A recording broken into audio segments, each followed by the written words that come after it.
Daniel has a list of some players that I believe you're going to ask us Boomer Bust, but this is more Daniel's segment here. So Daniel, take it away. The way this is going to work, those of you that are unfamiliar with Boomer Bust, basically I'm going to go over, I have 7 players here. I'm going to name the player. I'm going to give their stats for week 1. And then you guys are going to tell me boom or bust coming into week 2. I will give you their matchup as well. Okay? Got it. So first player, boom or bust, A.J. Brown. Minnesota's going into Philly this week.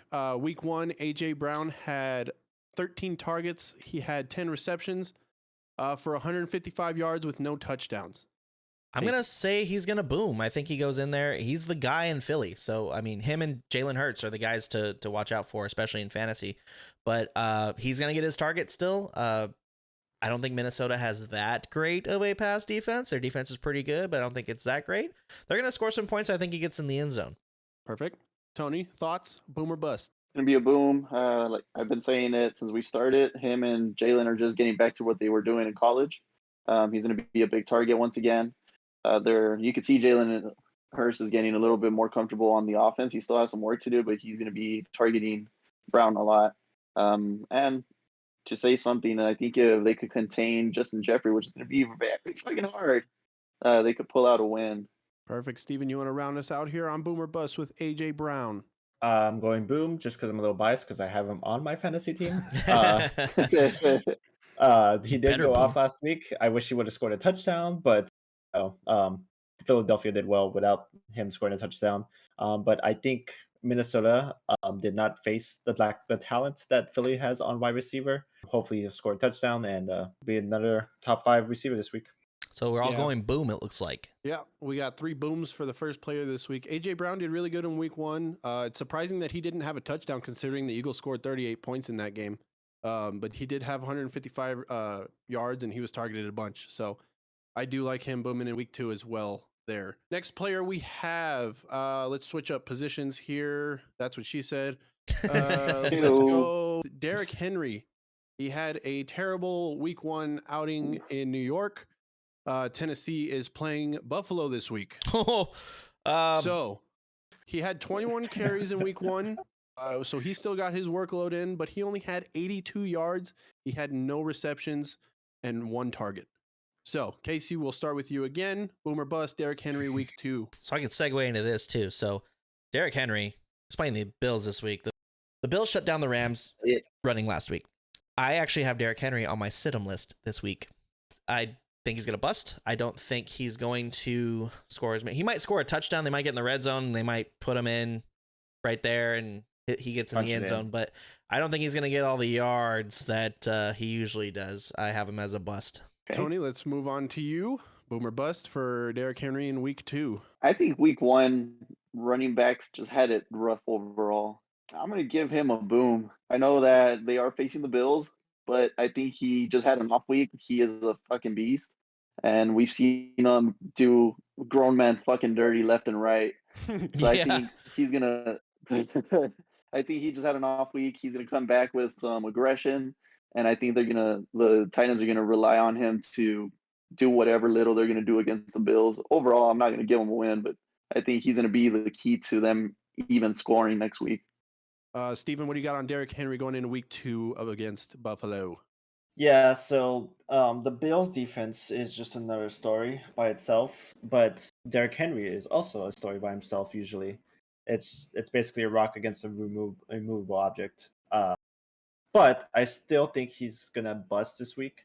I agree with Casey. I don't think he'll have much to do this week other than maybe punch in a 2-yard or 1-yard goal line situation and get some free points right there. But I have him busting this week just because the Bills are just on a different level this year. I'm going to give my take real quick on Derrick Henry this week. I have him on my fantasy team. He shit the bed week 1. I'm very worried about week 2 against for this. the Giants. Against the Giants. That's like what Tony said, though. I mean, he probably just had an off week. Week 1 in the NFL is always everybody getting their feet wet. Nobody really plays preseason games anymore, at least as far as starters go. I think that's where most of the teams figure out their rosters going into the regular season now. So week 1's always a mess for most teams, just cleaning up everything and getting everything settled. I still like Derrick Henry this week. He's a monster. If I had to pick, I'm gonna pick a Boom, just because he's on my fantasy team and I want him to do well. So you're on Steven's level there. He's like teetering like in the middle of boom and bust. That's the thing. That's why I picked Derrick like, Henry this week. Here's the thing about Henry. Henry can go off for like 90 yards and 2 touchdowns in a game, and then there's other games where he has like 30 yards and maybe a touchdown or something like that, or like the Giants shut him down last week. So we'll see what happens. But I think Derrick Henry is a great running back, but all the teams know who he is, and they're going to shut him down. They're going to try. And the problem is Tennessee's offense is based off Derrick Henry, especially now that they don't have AJ Brown and Julio Jones. So we got bust for Derrick Henry going into week 2. Jameis Winston. That's a W, baby. Jameis, week 1, completed 23 of 34 passes for 269 yards and 2 touchdowns. He was sacked 4 times, though. And those four sacks were a loss of 35 yards. He had no interceptions as well. He had a 67.6 completion percentage and a rating of 111. Jameis Winston might struggle a little bit against this Bucs defense, as we saw on Dak do on Sunday. The Saints have a little better offense than the Cowboys, though. So I don't necessarily want to say boom, but I don't think he's gonna bust either. You got to pick one. I'll say boom. Boom then. Boom. Tony, what do you got? He's thinking hard about it. Teetering. I am. I'm just gonna create tension for all these. Do it. Damn it. I am gonna fucking bust. Tony's gonna go ahead and fucking bust. What are your thoughts behind that bust? I just think that coming off of the first week, I think the Bucs defense will be able to contain him. Yeah, he's a good quarterback. He's a lot better than people take him for. But at the end of the day, he's still Winston. He's going to find a way to just fuck it up. All right, so we got one for boom, one for bust. Steven, that means you are the tiebreaker this week for Jameis Winston. Last year, he didn't do too bad against the Bucs. The Bucs have done terrible against the Saints lately. But I think I'm going to have him booming this week. Like Casey said, he was quarterback number 7 this week. He had 25 points on the standard format. He did pretty good, even though it was the Falcons. But who knows? The Falcons could just be really good or have a good defense. If you have Jameis Winston as your starting quarterback, good for you. I think he's going to do really well this season. That's just my personal opinion. I'm not sold on Tampa Bay's defense. Dallas's offense played god awful in week 1, and Tampa Bay's defense still has to prove it to me that they're that competitive still. They've been pretty decent in past years. They've won a Super Bowl in the past couple of years, so that defense wins championships. You have Tom Brady on the front side of the ball. If your defense can hold up, they're going to win. So coming into this season, they did lose a lot of key players, and I'm gonna take Jameis Winston to boom this week. You guys have him booming anyways, Mr. Dalvin Cook this week. Week 1, he had 20 carries for 90 yards. And he was 3 for 5 receiving for 18 yards. I don't believe he recorded any touchdowns. Again, Minnesota's going into Philly. And Philly's got a pretty good run defense. So, Casey, we'll start back with you, and we'll just keep the cycle going. Dalvin Cook going into week 2. Yeah, like you said, he carried the ball 20 times for 90 yards and caught 3 passes for 18 yards and did not score a touchdown. So that is correct. In week 1, he is running back 19 after week 1. And they're playing in Philly, correct? Yes, sir. I'm going to say boom because I really like this Minnesota offense. So I know that they're going to throw the ball a little more, which they did in week 1, and it worked to their advantage. But Philly's run defense, not that great. They let the Lions put 35 on them. Yeah. Jamal Williams, the Lions' backup running back, scored 2 touchdowns. So it's a huge boom for me. Dalvin Cook's going to go off this week. I think he's going to have a massive week for fantasy. So, boom. Tony, what do you got on Dalvin Cook going into week 2?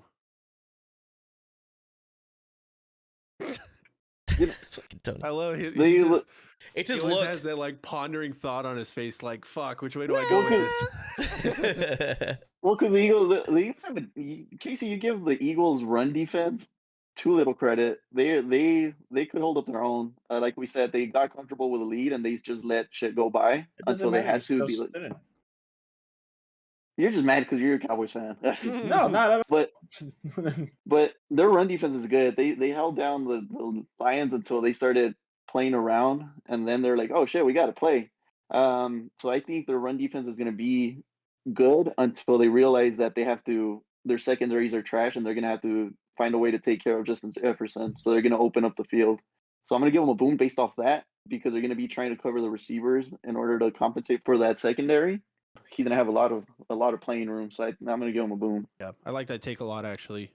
Like you said with Philly, I really do think that they got complacent. I think Philly's defense is better than people are thinking, letting the Lions score 35 on them. I also think the Lions are better than I was anticipating going into this season. I've been telling you. So there's that. Steven, we'll move on to you. Dalvin Cook going into Philly in week 2. What do you got? So, as Tony said, Minnesota's offense is a lot better this year. Passing game especially. Kirk Cousins is always a good quarterback. With the passing game opening up, it will open up that running game a lot as the linebackers and the safeties start to back off. I guess we'll find out how good the Philly defense actually is this year, especially that run defense. We'll test that front seven and see how good they are. But I have him booming. All right, well, so we got 3 for boom on Dalvin Cook this week. Personally, I'm on the fence about him, honestly. I'm going to say bust just for the sake of saying bust. I think Philly's defense is better than people are giving him credit for. They'll game plan for Justin Jefferson for sure because that guy is just insane. He's ridiculous, and Kirk Cousins knows how to find him now. I don't know. I can see them running a lot of blitzes too and trying to get a lot of pressure on Kirk Cousins and kind of like throwing that out the window. I don't know.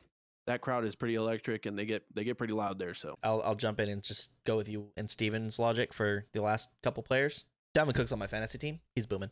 Next player on the docket, as Casey likes to say, Devante Adams. Week 1 had a pretty good outing. He was 10 for 17, had 141 yards and a touchdown. So did pretty well week 1. They are playing the Cardinals this week in Las Vegas. I like Devante Adams going into this week again. He should show out just as much as he did week 1. So, Casey, I'll go ahead and pass the torch to you here. Boom or bust on Devante Adams. So Devante Adams had 20.1 fantasy points in standard format this week. He was wide receiver 2 this week. Last week they played the Chargers, who I think have a better defense than the Cardinals. I'm going to say boom. I think the Cardinals might get spanked again. Tony, what do you got? Devante Adams week 2. I have him as a big boom. We all saw that. Well, we all predicted that the Cardinals were not going to be too great, especially with a loss of D-Hop. Their offense wasn't going to do much, but that defense just got annihilated by the Chiefs. Yeah. The Raiders in my opinion, the Raiders are a better team than the Cardinals are this year, especially with him as an addition and him being prime target. Man, if it's not going to him, it's usually going to Waller. So I see him booming. The Cardinals defense ranked 32nd in the league right now. Yeah. Pick them up. That's a boom. Yeah, pick up the Cardinals. Pick them up. Yeah, they gave up 170. Actually, sorry, they gave up 360 pass yards to the Chiefs last week. That's just pass yards too. That's just pass yards. I think they were over 150 probably. Their rush defense was definitely better. They gave up 128, but that's still not good. But that's a lot of yards put on this Cardinals team. So far, Steven, Devante Adams, boom or bust? I have to agree with everybody. He's gonna be a big boom. He had 10 receptions, 17 targets, and 141 yards and a touchdown. Like you said, that's a lot against a good defense. Now imagine him going against a subpar defense like the Cardinals did, especially with them giving up all of those yards to the Chiefs. Yeah. Now the Raiders probably aren't as potent as the Chiefs, but they are still a really good offense, especially with Devante Adams on their team now. So yeah, he's probably going to go off. He's probably going to put up Justin Jefferson numbers this week. This one was pretty easy for you guys. I had this one at the beginning of the list. Probably should have started with it. But Devante Adams going into week 2, he picked up right where he left off in Green Bay, and it's probably playing better, honestly. He's got a lot of other key players around him that he didn't have as much in Green Bay. So it complements him well, and he's still getting plenty of targets, and he's still making a lot of plays down the field and scoring touchdowns. Going into Arizona after Arizona getting decimated like that against Kansas City. I like Vegas this week. It's in Vegas. Yeah, I agree with you guys wholeheartedly, and a big boom. So moving on to the next player. I have another player actually in the Philadelphia and Minnesota game, believe it or not, just because there's a lot of players that are kind of on the fence. Jalen Hurts. Casey usually rides Jalen Hurts pretty high. He likes him a lot. I don't. Well, mostly because he's an Eagle, but he's a good quarterback. He's just not as good as everybody's thinking. Week 1, Jalen Hurts he went 18 for 32 with 243 passing yards. Had no throwing touchdowns. His completion percentage was only 56%. Not terrible, but not great. He had a quarterback rating of 80.6. He did rush 17 times for 90 yards as well. With a touchdown. So that's a big plus in his running game. It also is kind of scary to me. Having said that, Casey, what do you have Jalen Hurts booming or busting in week 2 against Minnesota? See, this is why I like Jalen Hurts so much, because especially in our league, rush yards are valuable because we don't run a PPR league here. It's all yards. You have to get yards and scoring. He rushed 17 times for 90 yards, as you just said. So I mean, and he ran in for a touchdown. He had no interceptions either. So I mean, they did play the Lions. I think this is gonna be one of those games where it's just a shootout both ways. I think it's going to be a high scoring game. High scoring being like 30 something to 20 something, 30 something to 30 something. I think both teams are going to put points on the board. I have boom for Jalen Hurts this year. I think he'll put up a lot of points. They're at home. It's their home opener. He can rush the ball, and I think he can put up some points. So it's a boom for me. Yeah, but I see him booming as well. He's, like Casey said, it's going to be a high scoring game. He's going to have to come out there and try and match that scoring ability that the Vikings have, man. Mm-hmm. If he doesn't, then they're going to have a tough loss. I give him that boom, man. Jalen Hurts. I think he's going to boom. His only issue is he doesn't complete passes as much as he should. If he can be a little bit more consistent, I think he's going to be a boom. All right. Well, so we have Jalen Hurts booming all the way around.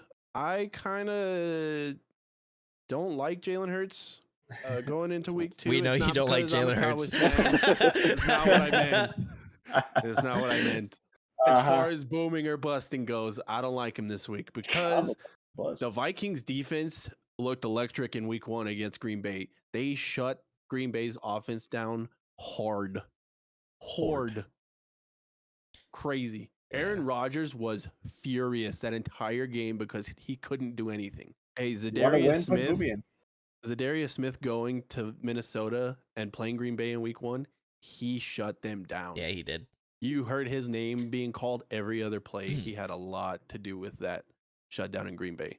Christian McCaffrey, week 2, in New York, playing the Giants. Christian McCaffrey in week 1 had 10 carries for only 33 yards. He was 4 for 4 on receptions for 24 yards, and he had 1 touchdown. Not a great outing for Christian McCaffrey in week 1. It's not god awful either. But what do we think, Casey? Boom or bust week 2 against the Giants? So Christian McCaffrey after week 1, running back 17. So whoever picked him 1 and 2, mad right now. Mad. My problem with McCaffrey, I don't like ever saying that somebody is injury prone, but this guy can never stay healthy. That's my problem with McCaffrey. Who are they playing again? They're playing the Giants. The Giants. In New York. The Giants in New York. The Giants just shut down Derrick Henry. They shut down Derrick Henry. They can shut down Christian McCaffrey. Bust. Tony, what do you have? Boom or bust Christian McCaffrey week 2 against New York? You think New York's for real? I think their run defense might be significantly better than it's been. I'm going to give them a bust because I see, like Casey said, he's prone to injuries. I see the Giants just shutting them down this week, especially with what they're trying to do out there in Carolina. They're trying to get the ball into a passing scenario now. So he's kind of just a name out there just to try and get some passes out. So I'm going to give him a bust. Steven, what do we have on Christian McCaffrey against the Giants in week 2? The Giants were able to neutralize Derrick Henry, but the problem is the Titans are so one-dimensional. Like I said, they're going to use Henry a lot. So the Giants could have just game planned just to go get Derrick Henry. The Panthers, I think, are a little bit more balanced. Yeah, so the Panthers had 207 passing yards and 54 rushing yards. I think they'll be able to contain Christian McCaffrey pretty well. So we have 3 busts for Christian McCaffrey going into week 2. I'm not convinced that the Giants defense is for real. I think that they 100% game plan for Derrick Henry in week 1, and they nailed it. They executed their game plan. because what else do you have to defend against Tennessee, honestly? Christian McCaffrey's a bust for this week, all the way around. Last player on the docket, Scary Terry McLaurin. Scary Terry. Washington is playing the Lions, who surprised everyone in week 1. Almost beat out Philadelphia. They are in Detroit this week. Scary Terry only went 2 for 4 in week 1 with 58 yards and a touchdown. That's so not a lot of targets. Not a lot of targets at all, but production where they did come from. 2 catches for 58 yards is pretty nutty. And scoring a touchdown, I mean, always helps. Casey, boomer bust on Scary Terry. The Lions defense, they gave up 239 pass yards to the Eagles last week. They gave up 216 rush yards to the Eagles last week. The Lions ranking in defense, 31 out of 32. Only the Cardinals were worse last week. So, in terms of the way he played last week, he was targeted 4 times, only caught 2 passes, you said, for 58 yards? 58 yards. Yeah, so that's not very good for him, but I think he can bounce back. He is their number 1 receiver, and they're playing the Lions, who gave up a ton of yards last week to the Eagles. I'm going to say boom. Tony, what do we have for Scary Terry, boom or bust? I am agreeing with Casey. He's going to be a boom. Like you said, they give up a ton of yards over the air. He's going to target number 1. I know that Carson likes to spread the ball out as much as possible, but getting that many points off of 2 receptions, 58 yards, that's pretty impressive. So I see him doing even better with this defense that they're coming up against. Steven, I'll round it off with you for our last boomer bust in Scary Terry versus Detroit. What do you got? Yeah, I think he's going to boom. I mean, as Casey said, he should be the number 1. So, I mean, and that Detroit defense just gave up a bunch of yards. And actually, Carson Wentz might be a good pickup this week if you don't have a quarterback. I mean, Might be a good start. Nobody does. I'm going to round it off real quick with Scary Terry. I think that he's going to boom really big this week. 4 targets is not enough for him. He's a crazy good receiver, and he's got the name Scary Terry for a reason. Might be the least amount of targets he gets all year. Yeah, I think he'll get at least 15 targets this week, if not more. 15? That's a lot of targets. I don't know about 15, but he'll get more than 4. Yeah, I don't know. Yeah, 17 15, in week 1. AJ Brown had 13. I could see it happening. He's going to have a lot of targets this week, and if he doesn't, then Carson Wentz is dumb because Detroit doesn't have anybody to really combat that. That will wrap up our first boom or bust. Love it.